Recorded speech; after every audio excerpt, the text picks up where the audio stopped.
j'espère que vous allez bien. Je suis ravie de vous retrouver pour les tribulations du mois de février. Février est un mois court et on l'en remercie. Je pense qu'on a tous hâte d'être au mois de mars. Aujourd'hui, il fait une journée magnifique sur Montpellier. Il fait un soleil de fou, il fait vraiment très très chaud dehors. Dedans, il fait froid, donc je suis encore couverte, mais pourtant, j'ai ouvert les fenêtres et tout. Mais voilà, donc ça fait plaisir de voir petit à petit le printemps arriver. Je pense que je ne suis pas la seule. J'espère que votre mois de février s'est bien passé. J'avais envie de commencer ces favoris en vous parlant maquillage. Je suis ravie parce que tout mon maquillage tient là-dedans. Et en fait, avant j'avais un tiroir, enfin je l'ai toujours, mais il reste 2-3 trucs. En fait, j'ai fait un grand tri dans ce tiroir. J'avais un tiroir à maquillage dans ma commode. Je sais pas si vous voyez, si vous avez déjà vu mes routines. Et je n'arrivais plus à me maquiller dans ma chambre depuis que j'ai Faustine parce que elle touche à tout, elle se balade. J'ai un miroir qui est accroché au mur et même si on l'a bien accroché, ça me fait très peur quand je vois qu'elle y touche, donc j'ai peur qu'elle se le fasse tomber dessus. Voilà, donc du coup me maquiller dans ma chambre c'est plus possible, la luminosité est pas ouf non plus. Donc du coup maintenant je me maquille dans la salle de bain et en fait c'est autour des fêtes de Noël que j'ai acheté, vous savez, cette pochette, je pense que vous en souvenez, depuis je ne l'ai pas changée, peu importe, soit on la garde, soit je la garde même si ça fait un petit peu Noël, ce motif écossais, soit j'en rachèterai une autre, mais le format il est juste idéal et c'est génial parce que quand je pars en week-end dans de la famille ou quoi, j'ai juste à l'emporter, j'ai pas à refaire une trousse de maquillage si vous voulez, c'est un gain de temps de malade et du coup tout tient là-dedans, je suis trop contente, genre j'ai l'impression...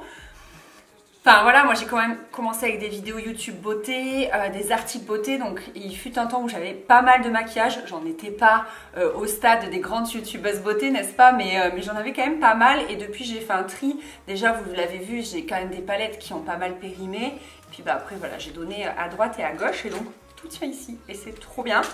Je ne vais pas vous en faire le détail, mais je voulais vous parler de deux produits parce que sur Instagram, on me pose souvent la question de mon mascara et de mon eyeliner et j'arrive pas à me rappeler si je vous en ai déjà parlé par ici. Je sais plus et comme j'ai une mémoire assez pourrie, voilà. En fait, je sais plus, mais il me semble que c'est l'année dernière. Après la naissance de Faustine, j'ai voulu me faire plaisir et me racheter un bon eyeliner et un bon mascara. Je suis allée à Sephora et j'ai payé cher.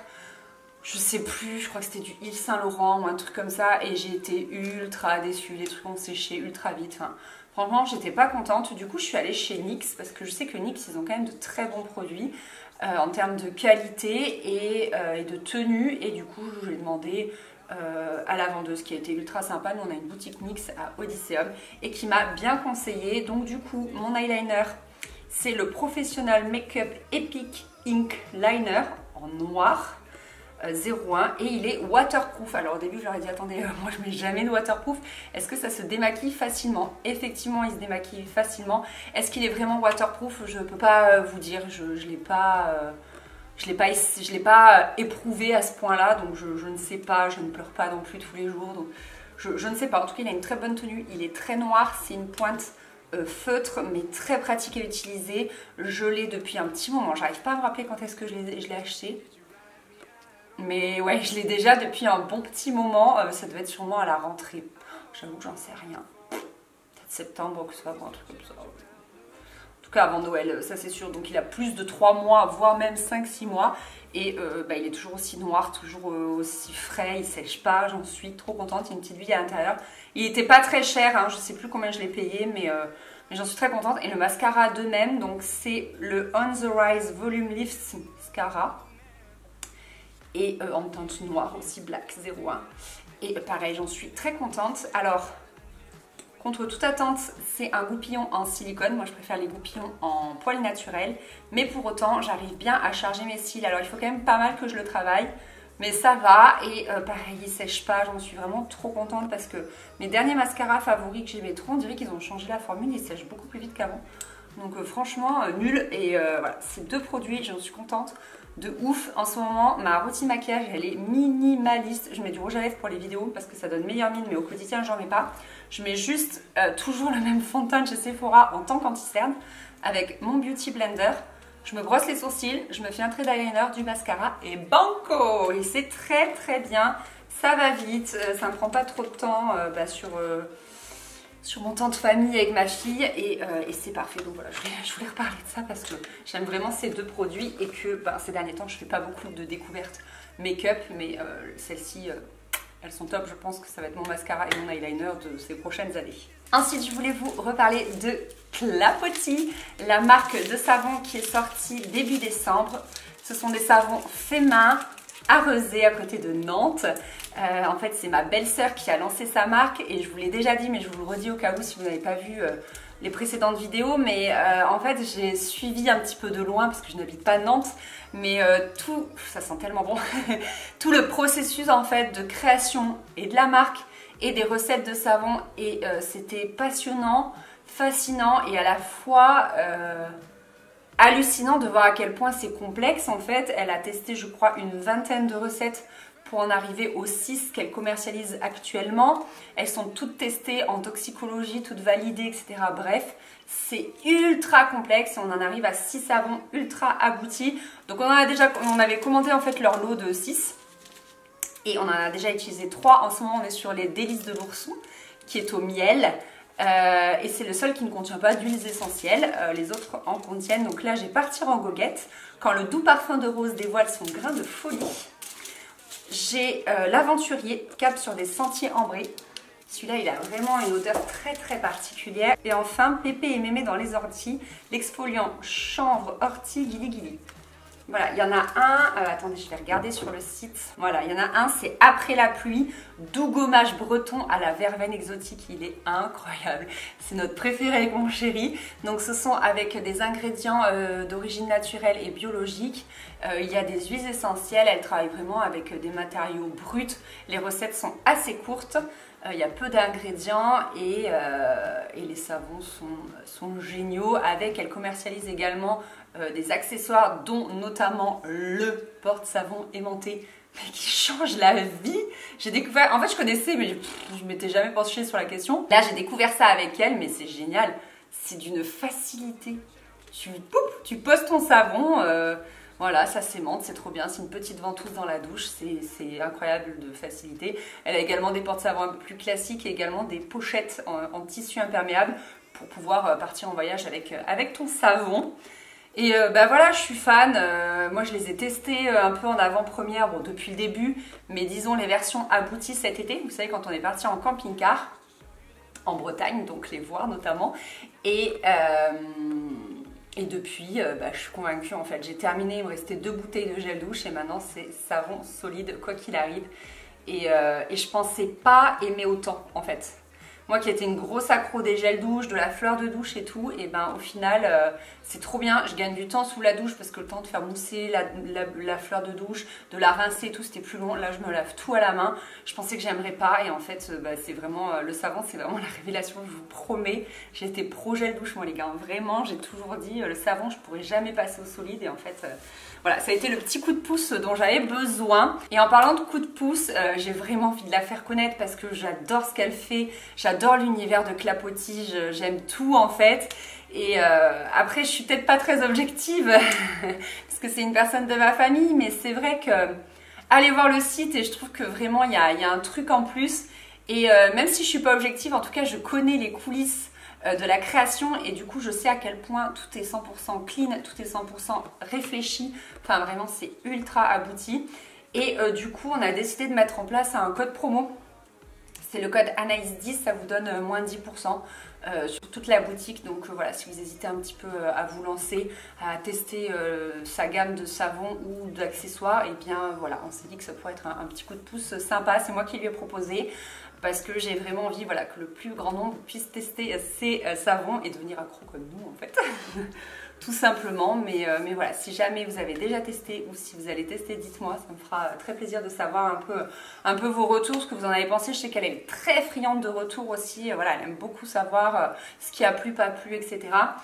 Mention spéciale d'ailleurs pour les packaging qui sont très minimalistes en fait parce que on est encore sur du zéro déchet. Elle a beaucoup réfléchi, ça je l'ai beaucoup suivi cet été du coup. On a regardé avec elle un petit peu tous les packaging qu'elle pouvait faire et voilà.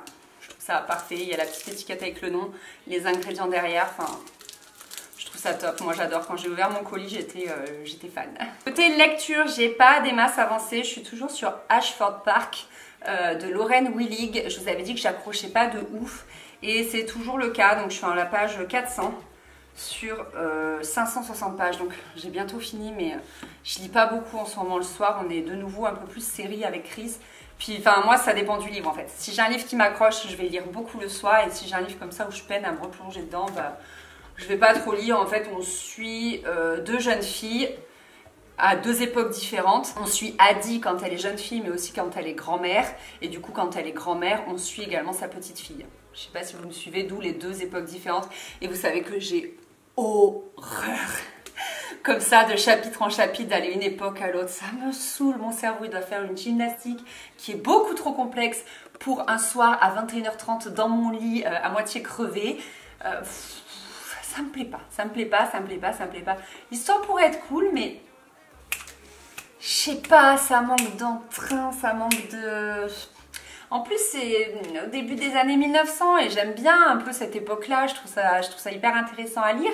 Mais je sais pas, j'accroche pas. Donc je vais finir parce que j'ai quand même envie de savoir la fin. Je sens qu'il y a un petit truc à savoir. Mais c'est pas le livre du siècle. Je sais pas si vous l'avez lu, ce que vous en pensez. Mais franchement, voilà. Je voulais vous dire aussi, parce que j'ai pas spécialement le temps de répondre à tout le monde dans les commentaires, mais sachez que je les lis tous. Et que du coup vos recommandations je me les garde de côté. Merci à chaque fois de me faire autant de recommandations de bouquins, c'est juste adorable de votre part, et du coup voilà, je les garde précieusement. Côté série, j'ai pas fait de liste, j'espère que je ne vais rien oublier. Je vais oublier c'est sûr des trucs, mais bon peu importe. Je regarde de mon côté toute seule Working Moms.